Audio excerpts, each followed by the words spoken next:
और पुत्र और पवित्र आत्मा के नाम पर आमीन। यीशु की जय हो, यीशु को धन्यवाद। क्रिस्त में प्यारे भाई और बहनों और प्यारे बच्चों, प्यारे विश्वासियों, आज कैथोलिक कलीसिया में हम चालीसा का दूसरा रविवार मना रहे हैं। आज के मिस्सा बलिदान में पहला पाठ है उत्पत्ति ग्रंथ से अध्याय 12, 1 से 4। दूसरा पाठ है तिमोथी के नाम संत पौलुस का पत्र, अध्याय 1, पद 8 से 10। और आज का सुसमाचार है मत्ती अध्याय 17, 1 से 9। आज हम लोग सुसमाचार के ये बहुत सुंदर शब्दों पर मनन चिंतन करेंगे, जो कि पिता ईश्वर ने अपने प्रिय बेटे यीशु के लिए कहे। और वो है मत्ती अध्याय 17 में पद 5 में, यह मेरा प्रिय पुत्र है, मैं इस पर अत्यंत प्रसन्न हूँ, इसकी सुनो। सबसे पहले हम ये प्रश्न पूछेंगे कि पिता ईश्वर यीशु से अत्यंत प्रसन्न क्यों है? इसलिए कि यीशु ने उनकी बात सुनी। यीशु वही करते रहे जो उनके पिता चाहते थे, उनकी योजना के अनुसार। आज के पहले पाठ में भी अब्राहम की बात पढ़ते हैं। जब अब्राहम को ईश्वर ने कहा तुम अपने देश को छोड़कर जाओ, अब्राहम ने ईश्वर की बात सुनकर वही किया जो उन्होंने कहा। तो ये जो ईश्वर के शब्द है, क्यों उनके पर प्रसन्न है, ये शब्द यीशु के बपतिस्मा के टाइम पर भी ईश्वर ने कहे थे, जो हम मार्कुस अध्याय 1 पद 11 में सुनते हैं। मगर वहाँ पर अंतर है।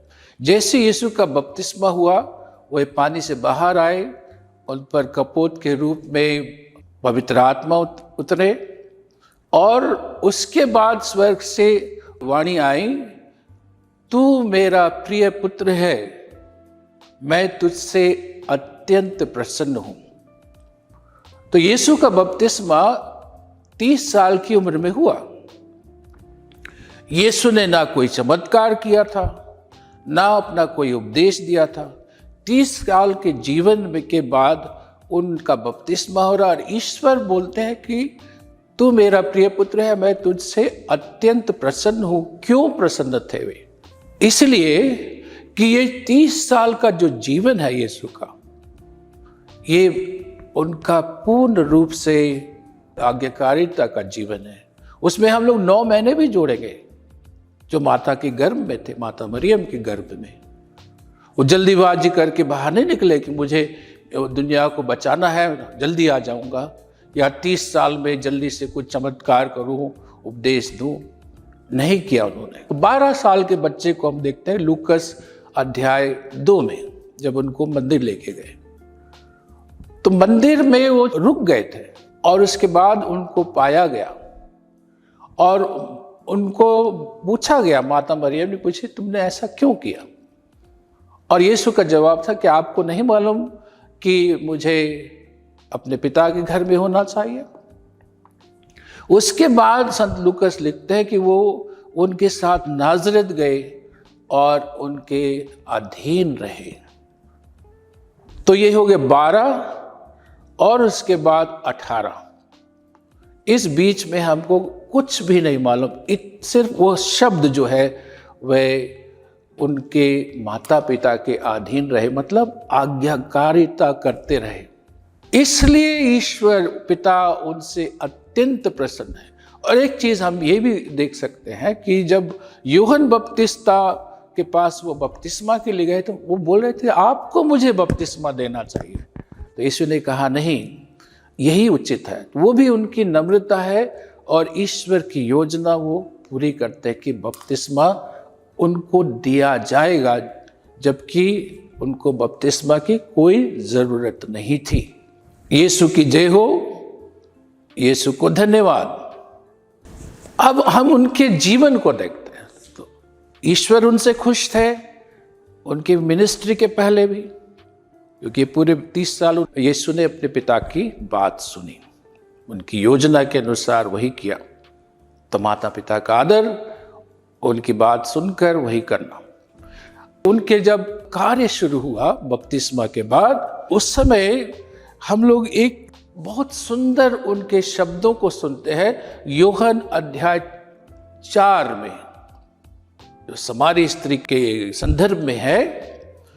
जब यीशु से लोगों ने पूछा कि आप खाइए, तब उन्होंने क्या कहा था, ये बहुत सुंदर शब्द है। यीशु ने कहा अपने शिष्यों से, जिसने मुझे भेजा उसकी इच्छा पर चलना और उसका कार्य पूरा करना, यही मेरा भोजन है। यीशु का जीवन देख लीजिए कि उसके बिना मतलब वो जी नहीं सकते। इसके बाद इनकी दुविधा का समय देखिए, मार्कुस अध्याय 1 पद 38 में ये उनका एक शब्द है, मगर उसका संदर्भ क्या है कि उसके पहले मार्कुस अध्याय 1 पद 32 से 34 में बहुत सारे चमत्कार हुए, बहुत सारे लोगों को चंगाई मिली। तो दूसरे दिन यीशु उठकर जाते हैं प्रार्थना करने के लिए, और जब वो प्रार्थना कर रहे थे तो उनके शिष्य ढूंढते ढूंढते आए, बोल रहे कि लोग आपको ढूंढ रहे हैं। तब यीशु समझ गए कि ये बहुत सारे लोग आ गए हैं और चंगाई चाहते हैं।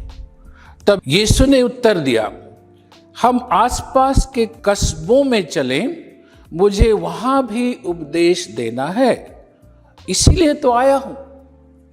तो मतलब क्या है कि यीशु चाहते तो चंगाई कर सकते थे, बहुत सारी चंगाई कर सकते थे, नहीं किया। मतलब उन्होंने प्रायोरिटी या प्राथमिकता किसको दी? उपदेश को। तो कभी कभी हम लोग बहुत सारे अच्छे काम कर सकते हैं, मगर सब अच्छे काम सही काम नहीं होंगे। What is the right thing to do? It should be good and also the right thing. तो यीशु ने किसका चुनाव किया? ईश्वर ने उनको सुसमाचार देने के लिए बतलाया। उनके जो चमत्कार होते थे वो उनका ये सील है कि ये सच्चे मसीहा हैं। चमत्कार तो कोई भी दिखा सकता है, मगर यीशु ने चुना किसको? ईश्वर की इच्छा को, कि वे उपदेश दे। और वो प्रार्थना करने क्यों गए थे? क्योंकि उनको पता है कि दूसरे दिन भी लोग की भीड़ आ जाएगी। तो वो मांगने गए, प्रभु मुझे बतलाई कि मैं चंगाई करूं कि मैं उपदेश देने जाऊं। और उन्होंने प्रार्थना के कारण ईश्वर की इच्छा को चुना और वही किया। दूसरा प्रश्न ये है, ईश्वर कहते हैं कि इसकी सुनो, मैं इससे अत्यंत प्रसन्न हूं, इसकी सुनो। तो यीशु की बात सुनना क्यों जरूरी है? इसलिए कि यीशु ने अपने जीवन के द्वारा, अपने विचार, अपने शब्द और अपने कामों के द्वारा पूर्ण तरह से सिद्ध कर दिया कि वो एक्सपर्ट है, एकदम दक्ष है ईश्वर की इच्छा पूरी करने में। चाहे वो माता पिता का आदर करके या फिर उनकी कार्य था उसमें जैसे ईश्वर चाहते थे उसको पूरा करके। दोनों तरफ से हम देखते हैं कि प्रभु यीशु ख्रीस्त ने पूर्ण रूप से ईश्वर अपने पिता की बात सुनी। तो इसीलिए हमको पिता ईश्वर कहते इसकी सुनो, क्योंकि ये अपने जीवन से बतलाएगा कि किस तरह हम ईश्वर को प्रसन्न कर सकते हैं। जब हम यीशु की बात सुनकर उसको पूरा करेंगे तो हम ईश्वर की इच्छा, पिता ईश्वर की इच्छा पूरी कर रहे हैं। और यदि वे प्रसन्न होंगे तो हमें भी वह इनाम देंगे जो दुनिया नहीं दे सकती। प्रवक्ता ग्रंथ में अध्याय 3 में बहुत अच्छी शिक्षा है माता पिता के प्रति कर्तव्य। तो इसको आप लोग पढ़िए, प्रवक्ता ग्रंथ अध्याय 3, इसमें लिखा है, पुत्रों पिता की शिक्षा ध्यान से सुनो, उसका पालन करने में तुम्हारा कल्याण है। जो अपने पिता का सम्मान करता है उसे अपनी संतान से सुख मिलेगा। जो अपनी माता को सुख देता है वह प्रभु का आज्ञाकारी है। पिता की सेवा शुश्रूषा नहीं भुलाई जाएगी, वह तुम्हारे पापों का प्रायश्चित होगी। सूक्ति ग्रंथ अध्याय 15 पद 32 में लिखा है, अनुशासन अस्वीकार करने वाला अपनी ही अवज्ञा करता है, किंतु चेतावनी पर ध्यान देने वाला बुद्धिमान बनता है। आजकल हम लोग माता पिता से सुनते, फादर वो हमारी बात नहीं सुनता। इसमें बच्चों के लिए बहुत खतरा है, क्योंकि अनुशासन के बिना हमारा जीवन संभव नहीं। हम ट्रेनिंग के लिए जाते हैं, कोई कराटे सीखने जाते हैं, हम कोच की बात सुनते हैं, तभी जाके हम एक्सपर्ट बनते हैं। हमें प्रेम में एक्सपर्ट बनना है। आज के दूसरे पाठ में संत पौलुस ने तिमुथी को लिखा, उसमें लिखा है कि ईश्वर ने हमें पवित्र जीवन बिताने के लिए बुलाया है। पवित्र जीवन कैसे बिताएंगे? अनुशासन से, आज्ञाकारिता से, और उसके लिए हमें ईश्वर की कृपा की जरूरत है। तो प्रभु यीशु की सबसे बड़ी शिक्षा है प्रेम, ईश्वर के प्रति सबसे अधिक, और उसके बाद पड़ोसी का प्रेम, जो यीशु ने अपने जीवन से बताया।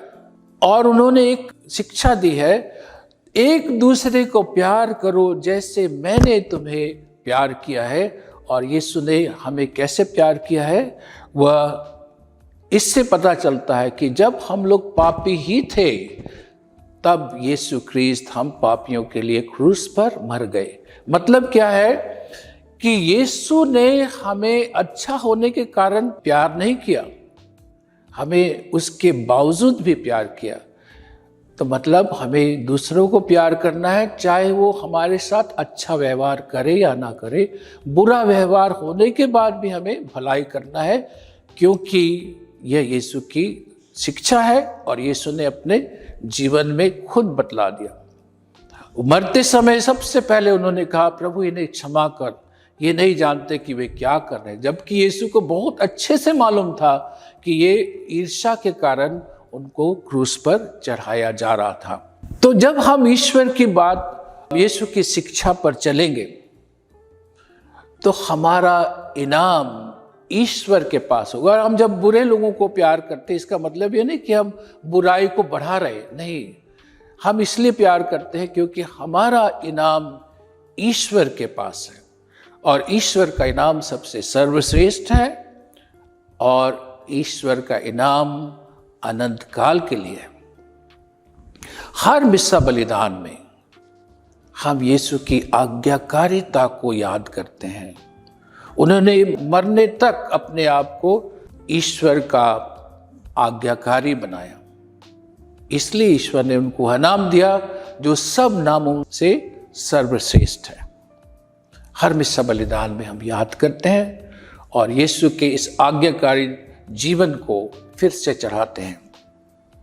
हम अपनी माता मरियम, सब स्वर्गदूतों और सब संतों से प्रार्थना करें कि उनकी मध्यस्थता की प्रार्थना के द्वारा हम अपने जीवन में प्रभु यीशु ख्रीस्त के समान आज्ञाकारी बने, उनकी बात सुने, उन पर चलें, और ईश्वर की इच्छा पूरी करके हम एक दिन ईश्वर के साथ स्वर्ग में अनंत काल के लिए पहुंच सकें, और साथ ही हम दूसरों को भी इस पवित्र कार्य में भाग लेने के लिए और स्वर्ग पहुंचने के लिए अपना योगदान दे सकें। आमीन।